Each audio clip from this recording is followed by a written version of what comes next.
अस्सलाम वालेकुम। क्या हाल है आप लोगों के? खैरियत से हैं? मैं तो हूँ बिल्कुल खैरियत से।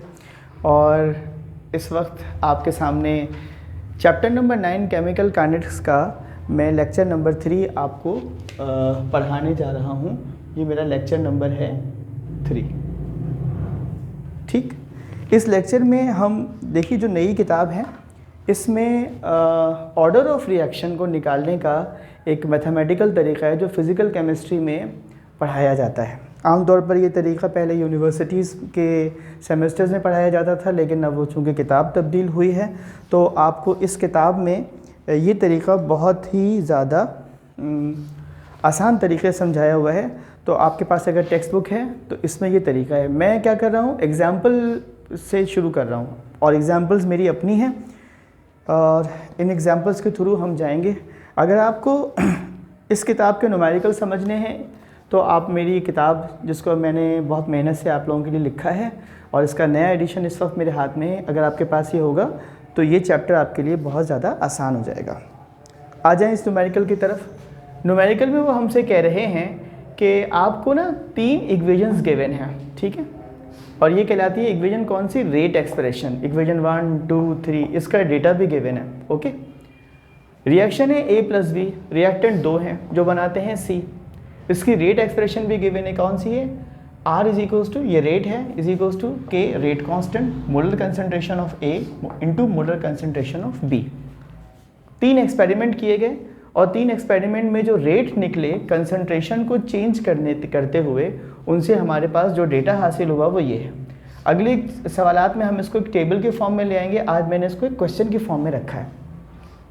एक एक्सपेरिमेंट मैंने किया, इसमें A को रखा मैंने 0.1, B को भी रखा मैंने 0.1 मोल पर dm³, ठीक है। रिएक्शन करवाया तो मुझे जो रेट ऑफ रिएक्शन मिला वो कितना मिला? 8 × 10⁻⁴ मोल्स पर dm³ पर सेकेंड, ठीक है जी। अब अगले एक्सपेरिमेंट में मैंने B को तो 0.1 ही रखा, लेकिन A को मैंने डबल कर दिया तो मेरा रेट भी डबल हो गया। इसका मतलब है मेरा rate of reaction directly proportional है किसके? मोलर कंसंट्रेशन ऑफ A के।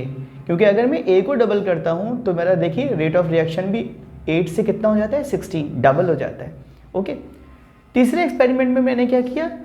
मोलर कंसंट्रेशन ऑफ A को वही रखा जो एक्सपेरिमेंट नंबर 1 में रखा था, यानी कि 0.1, और अब मैंने B की कंसंट्रेशन को 0.1 से 0.2 कर दिया, डबल कर दिया, ठीक है।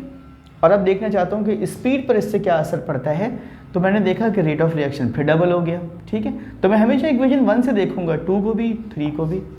तो मैं ये देखता हूँ कि जब मैं B को डबल करता हूँ, if the molar concentration of B is going to be double, then the rate of reaction is also going to be double. That means जो दोनों की आपस में रिलेशनशिप है वो क्या है? Directly proportional. अगर आप B की कंसंट्रेशन को डबल करते हैं तो रेट ऑफ रिएक्शन भी डबल हो जाता है। मगर ये तो वो है जो ज़ुबानी समझ में आ रहा है ना आपको, ठीक है।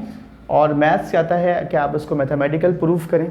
तो मैंने सोल्यूशन की हेडिंग डाली और मैंने जो एक्सपोनेंट लिए हुए हैं उनको लिया हुआ है मैंने x और y।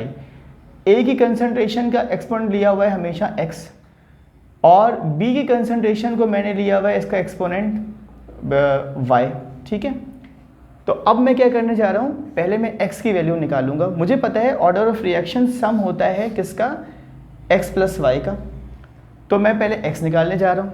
इसके लिए मैं क्या करता हूँ? इक्वेशन 1 को इक्वेशन नंबर 2 से डिवाइड कर देता हूँ, यानी इस इक्वेशन को इस इक्वेशन से डिवाइड कर देता हूँ। तो देखिए ये तो सेम है, 0.1 की पावर y, 0.1 की पावर y, ये कैंसिल हो जाता है। और कैंसिल होने के बाद k से k कैंसिल हो जाता है, ये इससे कैंसिल हो जाता है, ये इससे कैंसिल हो जाता है, और बचता क्या है? 0.1 की पावर x। नीचे डिनोमिनेटर में बचता है 0.1 की पावर x। आपको पता है ये 0.1 एक ही डेसिमल डिजिट के बाद है, इसलिए ये कैंसिल हो जाएगा और ये बचेगा 1/2 की पावर x। और यहाँ तो था ही 1/2, ठीक है। देखिए ये पूरा इससे कैंसिल हो जाएगा और ये बचेगा 1 और ये हो जाएगा 2, तो ये बचेगा 1/2। तो अब आपके पास 1/2 की पावर 1 है और यहाँ पर 1/2 की पावर क्या हो गई? x। नीचे भी x था, ऊपर भी x था। पहले मैंने होल पावर x ले लिया और फिर मैंने इसको कह दिया x। अब मैंने इक्वालिटी का जो मेथड है वो अप्लाई किया। जब बेसिस सेम होते हैं तो पावर को आप इक्वेट कर सकते हैं, ये मैथ का रूल है। बेसिस दोनों की सेम है 1/2, तो पावर को हम इक्वेट कर सकते हैं, यानी हम बोलेंगे 1 = x या बोल दें x = 1। तो हमारे पास x आ गया है 1। ओके, इसका मतलब है इस एक्सप्रेशन में जो आपके पास a है इसके साथ 1 लिखा नहीं जाता, ये आया 1, ये मैंने आपको x के तौर पर लिखा है। ठीक, अब आ जाइए आप इसके y को निकालने जाते हैं। y के लिए भी हम क्या करेंगे, इक्वेशन 1 को इक्वेशन नंबर 3 से यानी इससे डिवाइड कर देंगे। ठीक है जी, जैसे ही डिवाइड कर देंगे k से k कैंसिल हो जाएगा, x वाले से a ये कैंसिल हो जाएगा, आपके पास क्या बचेगा, ये इससे कैंसिल हो जाएगा 1/2। ठीक है जी, उसी तरह से पावर होल पावर y ले लेंगे और फिर अब हम क्या करेंगे, बेसिस चूँकि सेम हो गई हैं तो हम पावर को इक्वेट कर लेंगे, तो हमारा y भी किसके बराबर आ गया, 1 के। ठीक है, 1 के बराबर आते ही हमारी रेट एक्सप्रेशन जो हमें ये वाली गिवन थी, इसमें हमने x की वैल्यू भी निकाल ली है और y की वैल्यू भी निकाल ली है। x की वैल्यू भी कितनी आई है 1, y की वैल्यू भी कितनी आई है 1।